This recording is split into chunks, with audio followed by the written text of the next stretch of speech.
அஸ்ஸலாமு அலைக்கும் வரஹ்மத்துல்லாஹி வபரகாத்துஹு. எல்லாம் அல்லாஹுவின் நல்லடியார்களே, அல்லாஹுடைய அன்பும் அருளும் அவனது சாந்தியும் சமாதானமும் இறுதி தூதரான நபி ஸல்லல்லாஹு அலைஹி வஸல்லம் அவர்கள் மீதும் அவர்களை பின்பற்றி வாழ்ந்து மரணித்த உத்தம சத்திய சஹாபாக்கள் மீதும் சஹாபிய பெண்மணிகள் மீதும் தாபீன்கள் மீதும் தபா தாபீன்கள் மீதும் மார்க்கத்திற்காக தன் வாழ்நாளை அர்ப்பணித்த அத்துணை இமாம்கள் மீதும் குறிப்பாக புனித மிகுந்த ஜும்மாவுடைய நாளில் அதனுடைய முழு நன்மையும் எதிர்பார்த்து முன்கூட்டியே வந்து அமர்ந்திருக்கும் நம் அனைவர்கள் மீதும் உண்டாகட்டுமாக. எல்லாம் அல்லாஹுவின் நல்லடியார்களே, நபி ஸல்லல்லாஹு அலைஹி வஸல்லம் அவர்கள் 1400 வருடங்களுக்கு முன்பாக அல்லாஹுடைய தூது செய்தியை மக்கள் மத்தியில் கணக்கச்சிதமாக சொல்லி முடித்தார்கள். நபிகளார் ஆரம்ப காலகட்டத்தில் ஏகத்துவத்தை எடுத்து வைக்கிற பொழுது பல்வேறு இன்னல்களுக்கும் துன்பங்களுக்கும் நபிகளார் ஆளானார்கள். பிறகு மதீனாவிற்கு வந்ததற்கு பிறகு நபிகளார் உருவாக்கிய அந்த கட்டமைப்பு அப்படிங்கிறது வரலாற்றில் மிக முக்கியமான ஒரு கட்டமைப்பு. இன்றைக்கு இத்தனை கோடி பேர் இஸ்லாமியர்களாக இருக்கிறோம். இதற்கு ஏதோ ஒரு வகையில் அல்லாஹுடைய தூதர் அவர்கள் உருவாக்கிய சமூக கட்டமைப்பு அப்படிங்கிறது ரொம்ப முக்கியமான ஒன்று. ரசூலுல்லாஹ் மார்க்க செய்திகளை சொன்னாங்க, ஏகத்துவத்தை போதித்தார்கள், பல்வேறு கட்டளைகளை நபிகளார் எடுத்துரைத்தார்கள். மக்களுடைய ஒழுக்கம் சார்ந்த வாழ்க்கைக்காக வேண்டி, வாழ்க்கையின் மேம்பாட்டிற்காக வேண்டி பல்வேறு அறிவுரைகளை அதற்கு ஏற்ற காலத்தில் ஒளிவு மறைவு இன்றி நபிகள் நாயகம் ஸல்லல்லாஹு அலைஹி வஸல்லம் அவர்கள் மக்கள் மத்தியில் எடுத்துரைத்தார்கள். அதே அறிவுரைகளைத்தான் நாம் இந்த சமுதாய மக்களுக்கும் சொல்கிறோம். இன்னும் சொல்லப்போனால் நபிகளாருடைய காலகட்டத்தில் சஹாபாக்களுக்கு ஒரே நேரத்தில் கிடைத்த செய்திகளை விட அதிகமான செய்திகளை நாம் நம்முடைய சமுதாய மக்களிடத்தில் சொல்கிறோம். ஆனால் நபி ஸல்லல்லாஹு அலைஹி வஸல்லம் அவர்கள் உருவாக்கியதை போன்று ஒரு சமூக கட்டமைப்பை இன்ன வரைக்கும் நம்மளால் உருவாக்க முடியலை.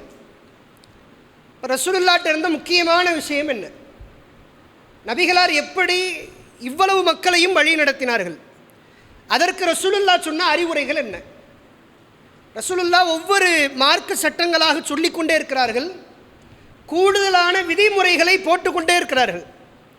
சாப்பிட்டு கொண்டிருக்கிற சில விஷயங்களை ஹராமுன்னு சொல்கிறாங்க ரசூலுல்லாஹ். சஹாபாக்கள் கேட்குறாங்க. வியாபாரத்தில் இதெல்லாம் கூடாது அப்படிங்கிறாங்க ரசூலுல்லாஹ். சஹாபாக்கள் கேட்குறாங்க.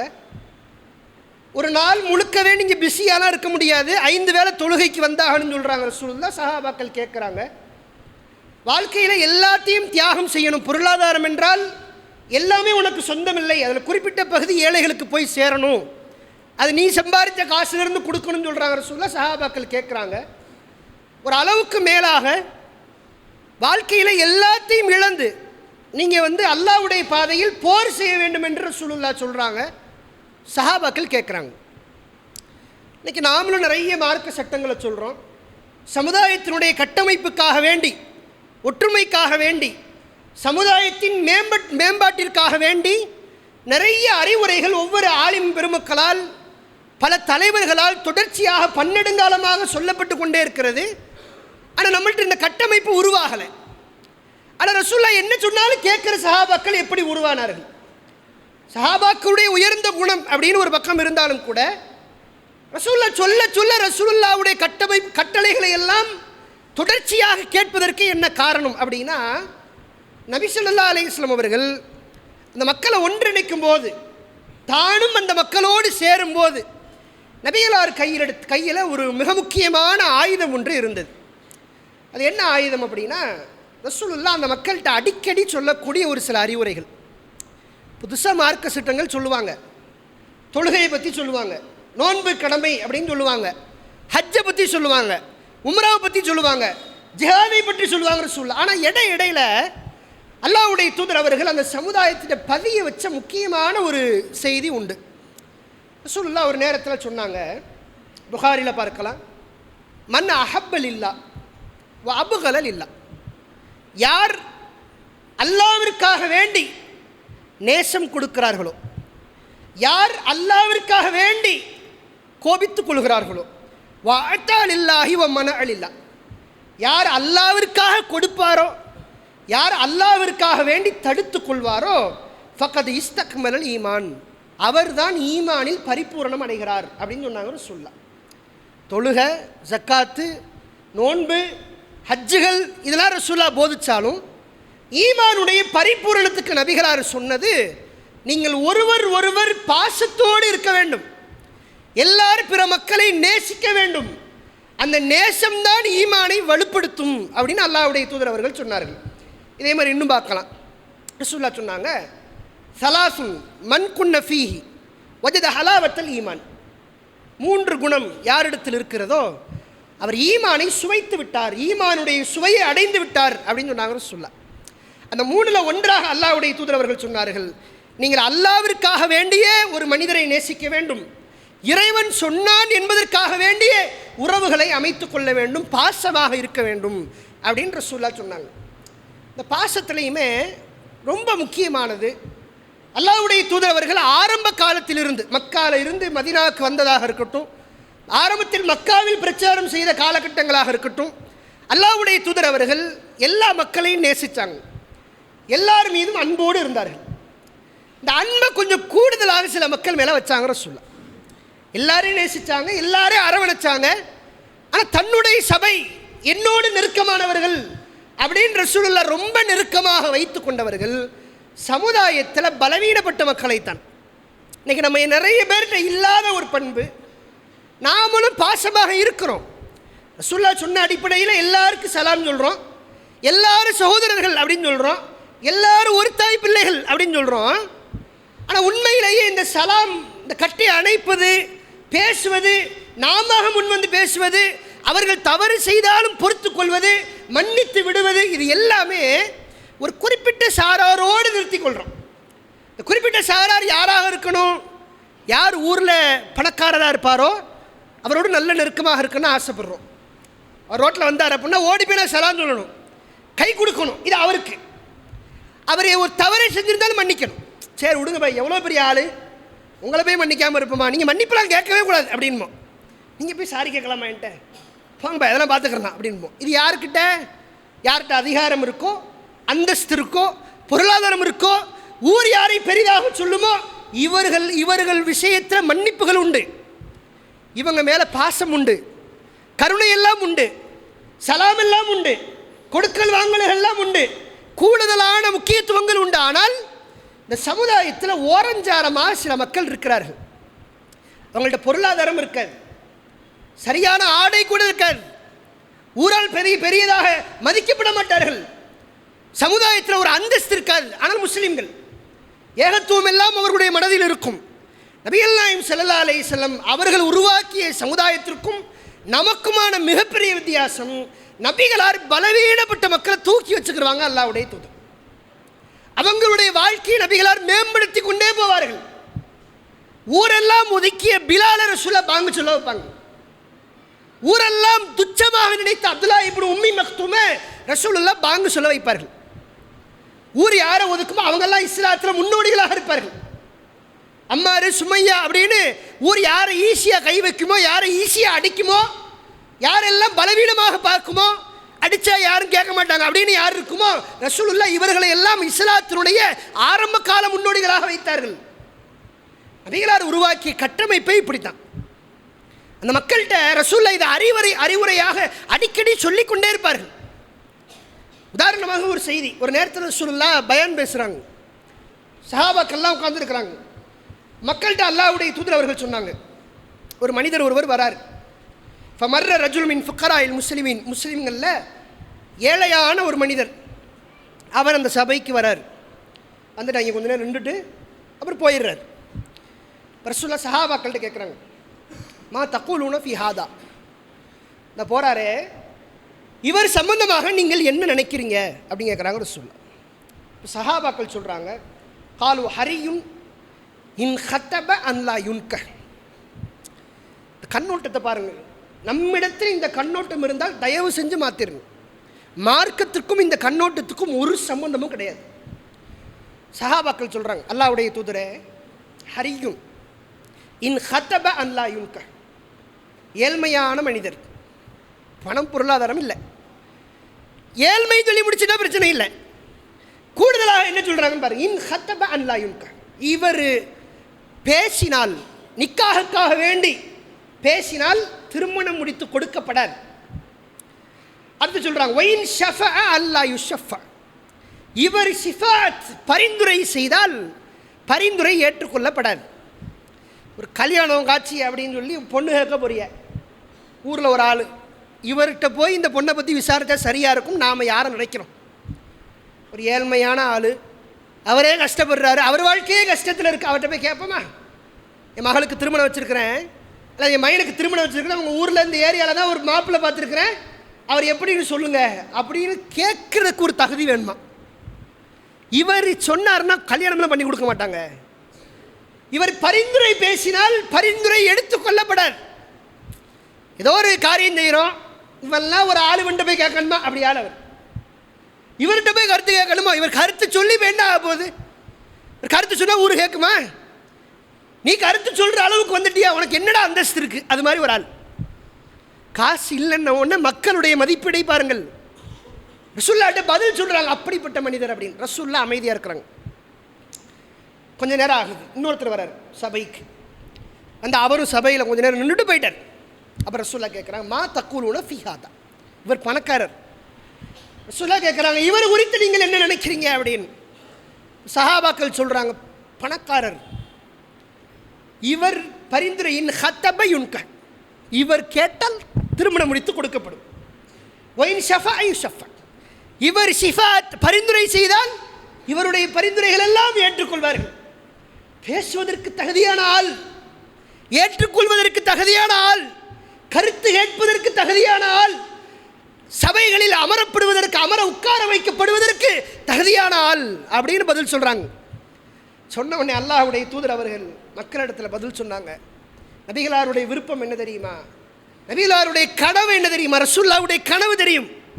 எதிர்காலத்தில் என்னுடைய உம்மத் இப்படி இருக்கணும் ரசூலுல்லாஹ் ஆசைப்பட்ட நபிகளாருடைய கனவு அல்லாஹ்வுடைய தூதர் அவர்கள் சொன்னார்கள். அந்த சஹாபாக்கள் மத்தியில், ஹாதா ஹைரும் மின் மில்இல் அர்த் மிஸ்ல ஹாதா, இதோ இந்த பணக்காரர், யாருடைய கருத்தெல்லாம் ஊரால் ஏற்றுக்கொள்ளப்படுமோ, யாரையெல்லாம் உயர்வாக பார்ப்பீர்களோ அப்படிப்பட்ட இந்த பணக்காரர் இந்த பூமி முழுவதும் இருப்பதை விட ஏழ்மையான மனிதரால் இந்த பூமி நிரப்பப்பட்ட ஆள் சிறந்ததாக இருக்கும் அப்படின்னு சொன்னாங்க அல்லாஹ்வுடைய தூதர். இதை கேட்டுட்டா யாரால் பிற மக்களை வெறுப்பாங்களா? பணத்தினால சொல்லலாம். இது ஒரு நேரம் இல்லைங்க, இது நிறைய நேரத்தில் சொல்ல அப்படி தான் பண்ணுவாங்க. ஏழ்மையானவர்கள் சிறந்தவர்கள் அப்படின்னு மக்கள் மத்தியில் போதிச்சுக்கிட்டே இருப்பாங்க. பலவீனப்பட்டவர்கள் உயர்ந்தவர்கள் அப்படின்னு ரசூலுல்லாஹ் சொல்லிக்கிட்டே இருப்பாங்க. இதனால தான் ரசூலுல்லாஹ் நபிகளாருடைய மரணத்தை சஹாபாக்களால் ஏற்றுக்கொள்ளவே முடியலை. அல்லாஹ்வுடைய தூதரவருடைய பாசம் எல்லாருக்கும் வேணும்னு நினைச்சாங்க ரசூலுல்லாஹ். சாதாரண நம்ம ஊரில் இருக்கிற ஊரில் பெரிய ஆள், ஜமாத்தில் பெரிய ஆள், ஒரு பெரிய இமாமு, பள்ளிவாசலில் பெரிய ஆள், அந்தஸ்தால் பெரிய ஆள், அவர் என்னை விரும்ப வேண்டும் என்று ஆசைப்படுவோம். நான் போனேன், எனக்கு அவர் என் கூட வந்து பேச மாட்டாரா அப்படின்னு ஆசைப்படுவோம். ஒரு நபி இருக்கிறாங்க, ஒரு நபி என் கூட பேச மாட்டாங்களான்னு ஆசைப்படுவோமா இல்லையா? அது பணக்காரனுக்கு அந்த ஆசை இருக்கும், ஏழ்மையானவனுக்கு அந்த ஆசை இருக்கும். சொல்லலாம். ஒரு நேரத்தில் வெளியூர் போயிட்டு ஊருக்கு வராங்க. வந்தால் பள்ளிவாசலை கூட்டிக்கிட்டு இருக்கிற ஒரு பெண், அவங்க மவுத்து. எப்போ மவுத்து? ரசூலுல்லாஹ் வெளியூர் போனோட மவுத்து. அப்போ ஊருக்கு வந்த உடனே அல்லாஹ்வுடைய தூதர் அவர்கள் கேட்குறாங்க அந்த மக்கள்கிட்ட, எங்கள் பள்ளிவாசலை ஒருத்தவங்க கூட்டிக்கிட்டு இருப்பாங்களே அவங்க எங்கே அப்படின்னு அல்லாஹ்வுடைய தூதர் அவங்க கேட்குறாங்க. சஹாபாக்கள் சொல்கிறாங்க, அல்லாஹ்வுடைய தூதரே அவங்க வஃபாத் ஆயிட்டாங்க அப்படின்னு. நபிகளாருக்கு கோபம். அல்லாஹ்வுடைய தூதர் அவர்கள் கேட்டார்கள், அந்த பெண்ணினுடைய மரண செய்தியை என்கிட்ட சொல்லாமல் எது உங்களை தடுத்துச்சுன்னு கேட்டாங்க சொல்லி. ஏன்னா ஒரு ஜனாதிபதி, ஒரு நபி, இவ்வளோ பெரிய சமுதாய தலைவர், சாதாரண பள்ளியில் கூட்டுற ஒரு ஆள் மௌத்தா போனாலும் சொல்லணுமா? மௌத்தான அன்னைக்கு சொன்னா கூட பிரச்சனை இல்லை, மௌத்தாயி அடக்கமெல்லாம் பண்ணி முடிச்சாச்சு. அதுக்கப்புறம் தான் ரசூல்லா வெளியூர்லேருந்தே வராங்க. இப்போ உங்கள் மௌத்தான செய்தியை போய் ரசூல்லாட்ட சொல்லணும், அதான் அடக்கமெல்லாம் முடிஞ்சிருச்சே. இதுக்கு உமர் மௌத்தா போனால் சொல்லலாம், அபூபக்கர் மௌத்தா போனால் சொல்லலாம், நபிகளாருடைய நெருக்கமானவர்கள் வஃபாத்தானா சொல்லலாம். பள்ளிவாசலை கூட்டுகிற ஒரு பெண், ஆஃப்டர் ஆல் நம்ம பார்வையில் இந்த வஃபாத்து செய்தியை ரசூலுல்லாஹ் சொல்லணுமா நினச்சிட்டாங்க சஹாபாக்கள். அப்போ அல்லாஹ்வுடைய தூதர் அவர்கள் கபர் எனக்கு காட்டுங்கன்னு கேட்டு கபர்ஸ்தானுக்கு போய் ஜனாசா வெளியூரில் இருக்கும்போது, இங்கே காயிபு ஜனாசா தொழுகையை பார்த்துருப்பிய ரசூல்லா காலத்தில். வெளியூரில் ஜனாசா இருக்கும், ரசூல்லா இங்கே தொழுகை வைப்பாங்க, ஜனாசா தொழுகை. ஜனாசா முன்னாடி இருக்காது, ஜனாசா கபரில் இருக்குது. அல்லாஹ்வுடைய தூதர் அவர்கள் அந்த ஜனாசாவிற்காக வேண்டி, அந்த பெண்ணிற்காக வேண்டி, சில இடங்களில் ஆணுன்னு வருது, அவர்களுக்காக வேண்டி நபிகளார் தொழுகை வைத்து பிரார்த்தனை செய்தார்கள். இப்போ சஹாபாக்கள் மனசு எப்படி இருக்கும்? ரசூல்லா பணக்காரனுக்கு முக்கியத்துவம் கொடுக்க மாட்டாங்க, நபிகளாருடைய துவா கூட எல்லோருக்கும் உண்டு. அந்த பெண்மணி என்ன ஆசைப்பட்டிருப்பாங்க? அவங்களும் முஸ்லீம் தானே, அவங்களுக்கு என்ன ஆசை இருக்கும்? நான் வஃபாத் தானே, ரசூலுல்லாஹ் எனக்கு துவா செய்ய மாட்டாங்கன்னு ஆசை இருக்குமா இருக்காது? ஒரு பெரிய ஆலிம் சார் நமக்காக துவா செய்யணும்னே ஊர் ஆசைப்படுது. தலை சிறந்த ஆலிம், உலகத்துக்கே மார்க்கத்தை சொன்ன ஆலிம் நபி ஸல்லல்லாஹு அலைஹி வஸல்லம் அவர்கள் தனக்காக துவா செய்ய மாட்டாங்க, ஒரு ஏக்கம் அந்த பெண்ணுக்கு இருக்கும்ல. நபிகளார் இப்படித்தான் கட்டமைத்தார்கள் சமுதாயத்தை. அதனால தான் ரசூலுல்லாஹ் கட்டமைப்பு அவ்வளவு ஸ்ட்ராங். ரசூலுல்லாஹ் என்ன சொன்னாலும் கேட்பாங்க சஹாபாக்கள், ஏன்னா ரசூலுல்லாஹ் அவ்வளோ பிடிக்கும். எல்லாரையும் சமமாக பார்க்கிற தூதர், எல்லாரையும் அரவணைக்கிற தூதர், உங்களுக்குள்ள வேற்றுமை வந்துவிடக்கூடாது, ஒற்றுமையாக இருக்கணும் அப்படின்னு சொல்லுகிற ஒரு தூதர். அவர் என்ன சொன்னாலும் கேட்போன்னு கேட்பாங்க சஹாபாக்கள். இப்போ ஊரில் ஒரு ஸ்கூலில் இருக்கிறீங்க, அதிகமாக விதிமுறை போடுற ஆசிரியரை நமக்கு பிடிக்காது, அதான் யதார்த்தம். யார் விதிமுறையை கொஞ்சம் பிரேக் பண்ணுறாரோ அவர் தான் பிடிக்கும். ஸ்கூலில் ஒழுங்காக ட்ரெஸ் பண்ணாமல் போறிய, டை கட்டலை, ஐடி கார்டு போடலை, யூனிஃபார்ம் போடாமல் போறிய, ரூல்ஸ் படி உங்களை தண்டிக்கிறோன்னு நமக்கு பிடிக்காது. எப்போ பார்த்தாலும் கரைச்சலாக இருக்காம்பாங்க. ஸ்கூல் படிக்கும்போது பிடிக்காத வாத்தியாரெலாம் எடுத்து பாருங்கள், ரூல்ஸ் சொன்னவனே நமக்கு பிடிக்காது, விதிமுறை போட்டவனே பிடிக்காது. ஆனால் ரசூலுல்லாஹ் விதிமுறை போட்டுக்கொண்டே இருந்தார்கள், சஹாபாக்கள் நேசிச்சுக்கிட்டே இருந்தாங்க. சட்டங்கள் புதுசு புதுசாக வந்துக்கிட்டே இருக்கு, இது பண்ணக்கூடாது, அது பண்ணக்கூடாது, இதை பண்ணணும், அதை பண்ணணும், இந்த இடத்துல நேரத்தில் பள்ளிக்கு வந்துடணும், இப்போ வரக்கூடாது. விதிமுறையை சொல்லிக்கொண்டே இருந்தார்கள். சஹாபாக்களுக்கு பிடிச்சிக்கிட்டே இருந்துச்சு. பிடிச்சதுக்கு காரணம் நபிகளாரை பிடிக்கும். நாம பலவீனப்பட்ட மக்களை அரவணைக்கிறது இல்லை, கொடுக்கல் வாங்கல் இருந்தால் இவர்கள் மட்டும்தான் எடுத்து சுருக்கி வச்சிருக்கிறோம், எல்லாருடைய கடுகடு நடக்கிறோம், விரட்டுறோம், திட்டுறோம். கடைசியில் அவங்கள்ட்ட போய் மார்க்கத்தை சொன்னால் எப்படி மார்க்கம் போய் சேரும்? நீங்கள் மனசில் இருந்தால் தானே நீங்கள் சொல்கிற மார்க்க மனசில் போகும். யோசிச்சு பாருங்க, எத்தனை பேரை திட்டிருக்கு, எவ்வளோ பேரை விரட்டி இருக்கிறோம், எத்தனை பேரை ஏளனமாக பார்த்துருக்குறோம். நீங்கள் போய் தௌஹீதை சொல்லுவீங்களா? நீங்கள் சொல்கிற ஏகத்துவம் மனசுக்குள்ளே போகுமா? உங்களை பற்றி நல்ல எண்ணங்கள் இருந்தாலே போகிறது கஷ்டம். அல்லாஹ்வுடைய நாட்டம் வேணும். ரசூலுல்லாஹ் பற்றி அவ்வளவு நல்ல எண்ணம் இருந்த காஃபிர்களுக்கு தலைக்கிணத்தால் மார்க்கம் போய் சேரன். ரசூலுல்லாஹ்வை விரும்பிய சஹாபாக்கள் நபிகளார் சொன்ன எல்லா கட்டளைகளையும் விரும்பினார்கள். காரணம், ரசூலுல்லாஹ் இப்படி எல்லாரையும் சமமாக பார்ப்பாங்க. நபிகளாருடைய பாசம் என்றால் அது எல்லாருக்கும் பார்ப்பாங்க. ஏழ்மையானவர்களை முக்கியத்துவம் கொடுக்க வேண்டும் என்ற அறிவுரைகளை தொடர்ச்சியாக சொல்வார்கள், சொல்லிக்கிட்டே இருப்பாங்க. ரசூலுல்லாஹ் நான் சொர்க்கத்துக்கு போனேன், சொர்க்கத்தை எட்டி பார்த்தேன், சொர்க்கத்தில் அதிகமாக ஏழைகள் தான் இருந்தாங்கன்பாங்க ரசூலுல்லாஹ். நீங்கள் ஏழைகளை பார்க்கும்போது என்ன நினைக்கணும்? இவன் சொர்க்கவாசி நினைக்கணும். தாடி வச்சிருக்காரு, பெரிய ஆள், அத்தர் போட்டாருன்னா வெளிநாட்டு அத்தர் தான் போடுவார், ட்ரெஸ்லாம் அப்படி இருக்கும், அவ்வளோ பெரிய பணக்காரர், தொழுகைலாம் விட மாட்டார், சொர்க்கவாசிப்பா. இதை விட ஏழ்மையான ஆள் தொழுகைலாம் விட மாட்டார், ஒன்றுமில்லை அவர்கிட்ட. அவரை தான் நீங்கள் சொர்க்கவாசியாகவே பார்க்கணும். ஒரு சொர்க்கத்துக்கு போக வாய்ப்பு அதிகங்க. ரசூலுல்லாஹ் சொன்னாங்க, பணக்காரர்களை விட ஏழ்மையானவர்கள் மறுமை நாளில் 500 வருடங்களுக்கு முன்பாக சொர்க்கத்துக்கு போவாங்கன்னு சொன்னாங்க ரசூல். பணக்காரர்களை விட ஏழைகள் 500 வருடத்துக்கு முன்னாடி போவாங்களாம் சொல்ல. அதனால தான் அரவணைச்சாங்க. ஒரு நேரத்தில் அல்லாஹ்வுடைய தூதர் அவர்கள் அந்த சமுதாயத்துக்காக வேண்டி அவ்வளவு பாடுபட்டு இந்த கட்டமைப்பை உருவாக்கிய அல்லாஹ்வுடைய தூதர் அவர்கள் சில நேரங்களில் அந்த சமூக மக்கள் கூட ரசூலுல்லாஹ் தூக்கி எறிஞ்சு பேசுவாங்க. இங்கே நமக்கெல்லாம் என்ன தெரியுமா? இவ்வளவு காலம் தாவா காலத்தில் இருக்கிறோம், இவ்வளோ மார்க்கத்தை சொன்னேன், இந்த சமுதாயம் என்ன எந்த இடத்துக்கு கொண்டு போகவே இல்லை. நான் எங்கே ஓரமாக இருந்தேன்னா அங்கேயே தான் இன்றைக்கி இருக்கேன். சமுதாயத்துக்கு எவ்வளவோ பண்ணியிருக்கிறேன், சமுதாயம் எனக்கு என்ன பண்ணுச்சு? இதை சொல்லி தாவா காலத்தை விட்டு போனவர்கள்லாம் இருக்கிறாங்க. இதுக்கு மேலே மார்க்கத்தை நான் சொல்லணுமா? இந்த சமுதாயத்தை பாதுகாக்கணுமா? எத்தனை போராட்டத்துக்கு போயிருப்பேன், எத்தனை ஆர்ப்பாட்டத்துக்கு போயிருப்பேன், இவர்களுக்காக என்னென்ன பண்ணியிருப்பேன், எவ்வளோ பொருளாதாரத்தை வாரி கொடுத்துருப்பேன். கொடுக்கும் போதெல்லாம் மனசுக்குள்ளே அவ்வளவு இஹ்லாஸ் இருந்துச்சு. மார்க்கு பணிகள் செய்கிற காலத்திலெல்லாம் அவ்வளவு இஹ்லாஸ் மனசுக்குள்ளே இருந்துச்சு. ஏன் மக்கள் அவங்கள மேம்படுத்தணும், அவங்க வாழ்க்கையை மேம்படுத்தணும், மறுமை வெற்றி கொண்டு போகணும். ஆரம்பத்தில் செய்யும் போதெல்லாம் மனசுக்குள்ளே அவ்வளவு தலை சிறந்த எண்ணங்கள். கடைசியில் சமுதாயம் என்னை எதிர்த்து நின்றுச்சு. இவங்களே என்னை எதிர்த்து நிற்கிறதா ஏளனமாக நினைக்கிறது. எவ்வளோ பெரிய ஆள், என்னை வேண்டி தூக்கி எறிஞ்சு பேசுகிற, இனிமேல் எதுவுமே பண்ண மாட்டேன், போ ஒதுங்கிடுறேன்னா. ஒதுங்குற அப்படிங்கிறதுல இப்போ ஃபேஷனாக போச்சு. கடைசி வரைக்கும் களத்தில் தாவா பண்ணுறவங்களாம் இப்போ டம்மி. என்ன தெரியுமா, யார் ஒதுங்குறாங்களோ அவங்களாம் இப்போ ஹீரோஸ். ஒதுங்கிக்கிறேன்னா சமுதாயம் தூக்கி எறிஞ்சிருச்சு. நபிகள் நாயகம் ஸல்லல்லாஹு அலைஹி வஸல்லம் அவர்கள் அந்த மக்கள் மீது கொண்ட பாசத்தில் 1% கூட ரசூலுல்லாஹ் பின்வாங்கலை. எப்போ தெரியுமா, அந்த சமூகமே எதிர்த்து பேசினாலும் கூட, எந்த மக்களுக்காக வேண்டி நபிகளார் பாடுபட்டார்களோ அவர்களே எதிர்த்து பேசினாலும் கூட அல்லாஹ்வுடைய தூதர் அவர்கள் ஒரு நேரத்தில் பின்வாங்கியது கிடையாது. ஒரு அழகான உதாரணம் உண்டு, இதை மனசில் ஆழமாக பதிய வச்சுக்கிறோம். ரசூலுல்லாஹ் மக்கா வெற்றிக்கு பிறகு ஹுனைன் போர்க்களம் நடக்கும். இந்த ஹுனைன் போர்க்களம் ஒரு கடுமையான ஒரு போர், காஃபிர்களுடைய கடைசி பெருங்குண்ட ஒரு போர் ஹுனைன். ஏன்னா மக்காவை கொடுத்துட்டாங்க, மக்காவை எடுத்தாச்சு நம்ம. இதுக்கு பிறகு காஃபிர்களுடைய கடைசி போர். முஸ்லீம்களும் அதிகமாக இருக்கிறாங்க, காஃபிர்களும் அதிகமாக இருக்கிறாங்க. அப்படி போர் பத்ர் மாதிரி இல்லை. முஸ்லீம்களும் நிறைய பேர், ஆயிரக்கணக்கானவர்கள், காஃபிர்களும் நிறைய பேர். ஒட்டகம், ஆடு, மாடு, குதிரை எல்லாம் போர்க்களத்தில் இருக்கு. நீங்கள் பார்த்தீங்கன்னா ஹுனைனில் கிடைச்ச மாதிரி கனிமத்து வேறு எந்த போர்லையும் கிடைக்காது, அவ்வளோ பெரிய போர். இந்த ஹுனைன் போரில் ஒரு முக்கியமான படிப்பினை உண்டு. நிறைய படிப்பினை அல்லாஹ் சொல்லியிருக்காங்க. அதில் ஒன்று, போர் முடிஞ்சிருச்சு. இப்போ பாருங்கள், போர் முடிஞ்ச உடனே அல்லாஹுடைய தூதர் அவர்கள் கனிமத்தை பங்கு போட்டு கொடுக்குறாங்க. கனிமத்து அவ்வளோ கனிமத்து, நிறைய ஒட்டகம், ஆயிரக்கணக்கான ஒட்டகங்கள்லாம் கிடச்சிச்சான். இந்த கனிமத்து ரசூலுல்லாஹ் என்ன பண்ணுறாங்கன்னா பங்கு போட்டு கொடுக்குறாங்க, ஒவ்வொரு ஆளுக்கு இவ்வளவு அப்படின்னு.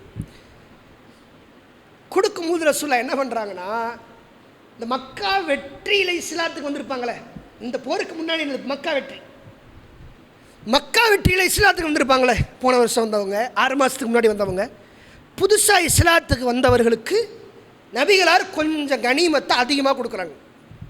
கனிமத்தை தீர்மானிக்க வேண்டியது அல்லாஹ் ரசூல் தான். அவங்க யாருக்கு எவ்வளோ கொடுக்குறாங்களோ வாங்கிட்டு போயிடணும், அதெல்லாம் தெரியும் சஹாபாக்களுக்கு. ரசூலுல்லாஹ் கனிமத்தை கொஞ்சம் கூடுதலாக புதுசாக இஸ்லாத்துக்கு வந்த இந்த முஸ்லீம்களுக்கு கொடுக்குறாங்க. போன 1 வருஷத்துக்கு முன்னாடி யார், அன்சாரிகளுக்கு எதிரான காஃபிர்கள் அவங்க, இப்போ இஸ்லாத்துக்கு வந்துட்டாங்க. ஒரு 6 மாதத்துக்கு முன்னாடி நம்மளோட போர் செஞ்சவங்க, சண்டைக்கு வந்தவங்க, இப்போ தான் இஸ்லாத்துக்கு வந்திருக்கிறாங்க. கொடுத்த உடனே இந்த அன்சாரிகளுக்கு கடுமையான கோபம். எப்படி ரசூலுல்லாஹ் இப்படி கொடுப்பாங்க?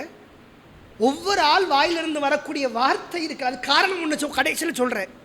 இந்த வார்த்தை இருக்குல்ல, எந்த ஒரு சமுதாய தலைவனாக இருந்தாலும் விட்டுட்டு போயிடுவான். ரசூலுல்லாஹ் ஆரம்பத்தில் என்ன நியத்து, இந்த மக்களை பாதுகாக்கணும், இவங்களுக்கு கொடுக்கணும், இவங்களுடைய மறுமை வெற்றிக்காக கொடுக்கணும், இவங்க வாழ்க்கையை மேம்பட வைக்கணும், எல்லாரும் அரவணைக்கணும், சமுதாயம் ஒற்றுமையாக இருக்கணும். இந்த நியத்தை கடைசி வரைக்கும் ரசூலுல்லாஹ் எடுக்கணும். ஒரு % கூட அது குறையலை. ஏன்னா இவங்களே என்னை எடுத்து பேச எவ்வளோ பாடுபட்டுருப்பேன், உங்களுக்காக என் வாழ்க்கையை விட்டேன் ரசூலுல்லாஹ் சொல்லலாம்ல. உங்களுக்காக ஊரை விட்டு வந்தேன், உங்களுக்காக போர் செஞ்சேன், என் நண்பர்களை இழந்தேன், பிள்ளைகளை இழந்தேன், பொருளாதாரத்தை இழந்தேன், மனைவிமார்களை இழந்தேன், நான் உங்களுக்காக இவ்வளத்தை இழந்திருக்கிறேன், நீங்கள் என்ன எடுத்து பேசுகிறீங்களா? ரசூலுல்லாஹ் கேட்டிருக்கலாம்ல. என்னென்ன சொன்னாங்க தெரியுமா? சஹாபாக்கள் வாயிலிருந்து இந்த வார்த்தை வருது. ரசூலுல்லாஹை பார்த்து சில பேர் சொன்னாங்க, ஃபகால் ரஜுல், ஒரு மனிதர் ஒருத்தர் சொல்கிறாரா, சஹாபாக்கள் அன்சாரிகள், மா உரீது பி ஹாதிஹில் கிஸ்மத்தி வஜ்ஹுல்லா, அல்லாஹ்வுடைய தூதர் அவர்கள் பங்கு போட்டு கொடுத்தாங்க, இந்த பங்கீட்டில் அல்லாஹ்வுடைய முகப்பொருத்தம் இல்லை அப்படிங்கிறார் ஒருத்தர். யார் பங்கு போட்டு கொடுத்தது? ரசூலுல்லாஹ் பங்கு போட்டு கொடுத்ததில் அல்லாஹ்வுடைய முகப்பொருத்தம் இல்லை. கனிமத்தை பங்கு வைக்க வேண்டியது அல்லாஹ் ரசூல் தான். இதுதான் விதி. ஒரு செருப்பு வார கூட நீங்களாம் எடுத்துக்கூடாது. இந்த பங்கீட்டில் அல்லாஹ்வுடைய முகப்பொருத்தம் இல்லை, அது அவளுக்கு கூட எங்களுக்கு கம்மி. இன்னொரு ஆள் சொல்கிறார், யக்ஃபிருல்லாஹ் லி ரசூலுல்லாஹி ஸல்லல்லாஹு அலைஹி வஸல்லம், அல்லாஹ்வுடைய தூதருக்கு அல்லாஹ் பாவ மன்னிப்பு கொடுக்கட்டும் துவா செய்கிறார். ஏன்னா ரசூலுல்லாஹ் பாவம் பண்ணிட்டாங்க, நிறைய கொடுத்துட்டாங்க, எங்களுக்கு கம்மியாக இருக்குது கனிமத்து. இன்னொருத்தர் சொல்கிறார், இன்ன ஹாதா லஹுவல் அஜப், இது என்னப்பா ஆச்சரியமாக இருக்கே, இன்னும் சுயூஃபுனா தக்துரு மின் திமாய் குறைஷ், எங்களுடைய வாள் எங்களுடைய கத்திகள் குறைஷிகளுடைய கழுத்தை அறுத்து அந்த இரத்தம் கூட இன்னும் காயவில்லை. வகனாயுமுனா துரத்து அலையும், ஆனால் எங்கள் கனிமத்தை அவர்களுக்கே கொடுக்கப்படுகிறது சொல்கிறாங்க. இன்னும் சில பேர் சொன்னாங்க ஃபைன் ஆன்தமின், இன்னும் சில பேர் சொல்கிறாங்க எங்கள் கஷ்டம் என்றால் கடுமையான சூழல் என்றால் துன்பம் என்றால் அன்சாரிகளே வாங்கன்னு கூப்பிடுறிய, ஆனால் கனிமத்தை விட்டு எங்களில் இல்லாத வேற ஆளுக்கு கொடுக்குறீங்க. இப்படி சில பேர் பேசிக்கிறாங்க. உண்மைதானே? என்ன பொய்யாது? உஹது போரில் ரசூல்லா யாரை கூப்பிட்டாங்க?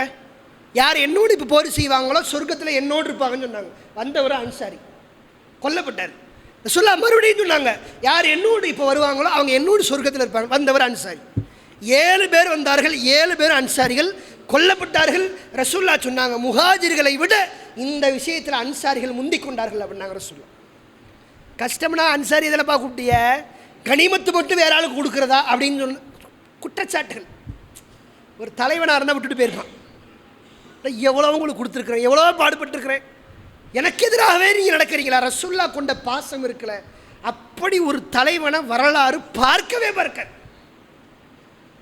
வெறுமன தூதர் மட்டுமில்லை, ரசூல்லா ஆகச்சிறந்த ஒரு தலைவர், பாசம் மிகுந்த தலைவர், ஏற்றத்தாழ்வு பார்க்காத தலைவர், கடைசி வரைக்கும் மக்களை கைவிடாத ஒரு தூதர் நபி ஸல்லல்லாஹு அலைஹி வஸல்லம்.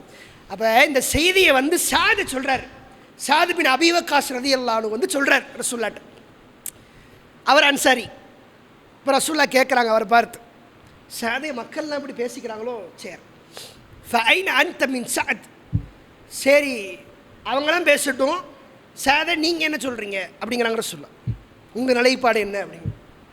சரி அந்த மனுஷன் ஒரு பேச்சு காட்சும் அல்லாஹ்வுடைய தூதரை மக்கள் அப்படி பேசுவாங்க, நான் அப்படி பேசுவேன் அவங்கள பார்த்து அப்படின்னு சொல்லியிருக்கணும்ல. சாது சொல்கிறாரு நானும் அவங்களில் ஒரு ஆள் தானே அப்படிங்கிறார். மூச்சுக்கு முன்னாடி மக்கள்லாம் இப்படி பேசுகிறாங்க, என் கருத்து அதான் அப்படிங்கிறார். அப்படியா? ரசூலுல்லாஹ் எல்லாரையும் ஒன்று திரட்டுங்க, எல்லோரும் கூடாரத்துக்கிட்ட வரணும். வந்தோடனே எல்லா சபை கூடுது, அல்லாஹ்வுடைய தூதர் அவர்கள் வருகிறார்கள், வந்து மக்கள்கிட்ட பேசுகிறாங்க. கடுமையான சொற்கள் கடுமை அப்படின்னா உண்மையை சொல்கிறாங்க ரசூலுல்லாஹ். மக்கள்கிட்ட பேசுகிறாங்க, மக்களை பார்த்து சொல்கிறாங்க அலம் ஆத்திக்கும் துலாலன் ஃபஹதாக்குமுல்லா. ஏப்பா இந்த கனிமத்து வேணும்னு இப்படி பேசிட்டிய, ஒன்று யோசிச்சு பாருங்கள். அல்லாஹ்வுடைய தூதர் அவங்க சொல்கிறாங்க அலம் ஆத்திக்கும் துலாலன் ஃபஹதாக்குமுல்லா. எல்லாரும் வழிகட்ட கொள்கையில் இருந்தீங்களே, அல்லாஹ் தானே உங்களுக்கு நேர்வழி கொடுத்தான், இந்த நேர்வழியை பார்க்க மாட்டிங்களா?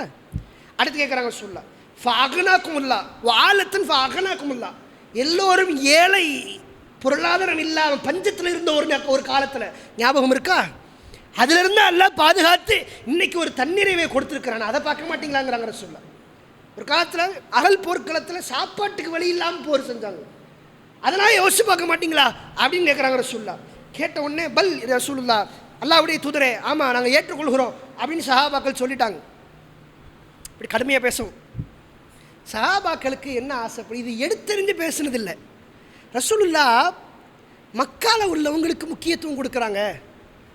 நம்ம எவ்வளோ ரசூலுல்லாஹ் மேலே அன்பு வச்சுருக்கோம், நம்மளை விட்டுருவாங்களோ அந்த ஏக்கம்.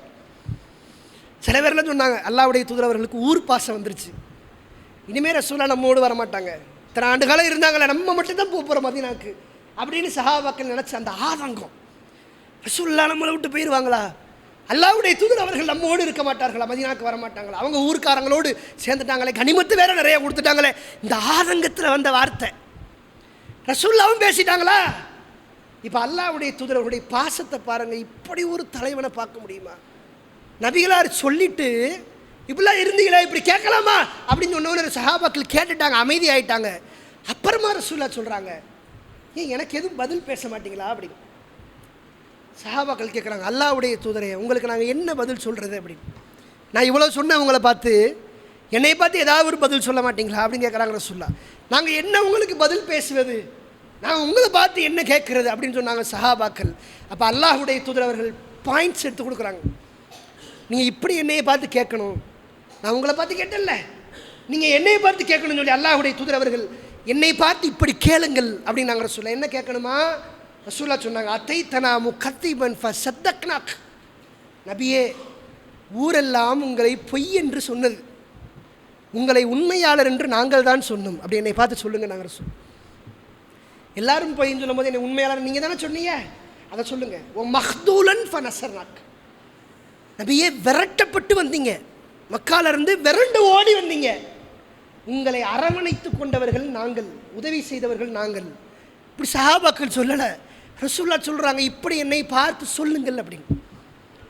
இதுதான் ரசூலுல்லாஹ் உருவாக்கிய சமூகம். கடைசி வரைக்கும் அந்த மக்கள் மேலே சமமான பாசம், எல்லார் மேலே அன்பு. கடைசியாக அல்லாஹ்வுடைய தூதரவர்கள் அந்த மக்கள்கிட்ட சொன்னாங்க, தர்தவுனா யத்ஹபுன் நாஸ் பில் அம்வால், இதோ இந்த மக்கள் புதியதாக இஸ்லாத்தை ஏற்றுக்கொண்டவர்கள் எல்லாம் பொருளாதாரத்தை கொண்டு வீட்டுக்கு போகிறார்கள். அவங்களாம் பொருளாதாரத்தை வீட்டுக்கு கொண்டு போயிடுவாங்க. ஆனால் நீங்கள் தத்ஹபூன பின் நபி ஸல்லல்லாஹு அலைஹி வஸல்லம், நீங்கள் இந்த தூதரோடு மதீனாவிற்கு போவீர்கள் அப்படின்னு சொன்னாங்க ரசூலுல்லாஹ். சஹாபாக்கள் சொன்னாங்க, காலு ரதீனா பி ரசூலுல்லாஹி ஸல்லல்லாஹு அலைஹி வஸல்லம் கிஸ்மன் வஹத்தன், நபிகளாரையே எங்களுடைய பங்காக, எங்களுடைய கனிமத்தாக நாங்கள் எடுத்துக்கொள்கிறோம் என்றார்கள் நபிகளார். மக்களை பார்த்து சொன்னார்கள், மக்களே என்னுடைய வாழ்வும் உங்களோடு தான் இருந்தது, என் மரணமும் உங்களோடு தான் இருக்கும் அப்படின்னு நாங்கள் ரசூலுல்லாஹ். அதே போன்று ஊருக்கு வந்து மதீனாவில் வஃபாத் ஆனாங்க. நபிகளார் உருவாக்கிய கட்டமைப்பில் மிக முக்கியமானது அந்த மக்கள் மீது கொண்ட அன்பு. நாம் இந்த மக்கள் மீது கொண்ட அன்பை என்றைக்கும் தாழ்த்தி விடக்கூடாது. அது இவனுக்கு கொடுக்கணும், அவனுக்கு கொடுக்கணும், இவங்க மேலே அன்பு, அவங்க முக்கியம், இவங்க முக்கியம், அதெல்லாம் வேண்டாம்.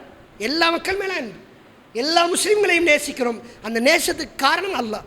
இறைவனுக்காக எல்லோரையும் நேசிக்கிறோம், அதில் ஒரு கணமும் நாங்கள் பின்வாங்க மாட்டோம் என்ற நபிகளாருடைய இந்த நடைமுறையை வாழ்க்கை நடைமுறைப்படுத்தியவர்களாக வல்ல ரஹ்மான் உங்களையும் என்னையும் ஆக்கி அருள் புரிவானாக. வாஹிர் தஅவானா அல்ஹம்துலில்லாஹி ரபில் ஆலமீன். அஸ்ஸலாமு அலைக்கும் வரஹ்மத்துல்லாஹி வபரகாத்துஹு.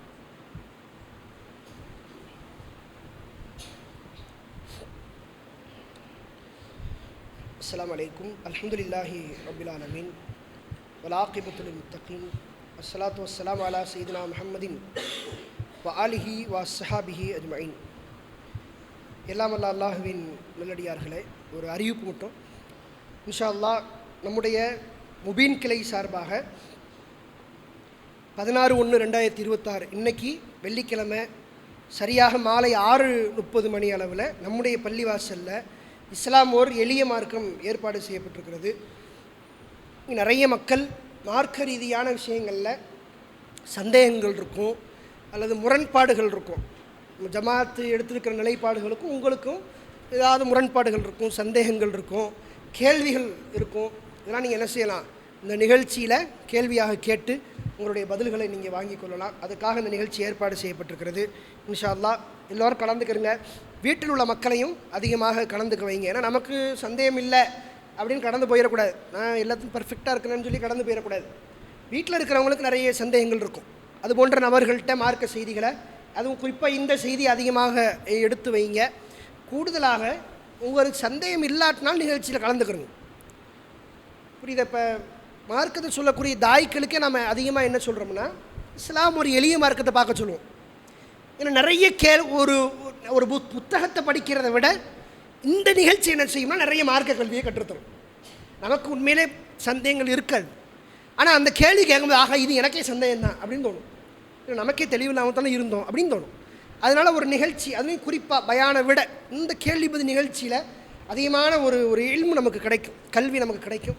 அதனால் அதிகமான மக்கள் கலந்து கொள்ளுங்கள். வாஹிர் தஅவானா அல்ஹம்துலில்லாஹி ரபில் ஆலமீன்.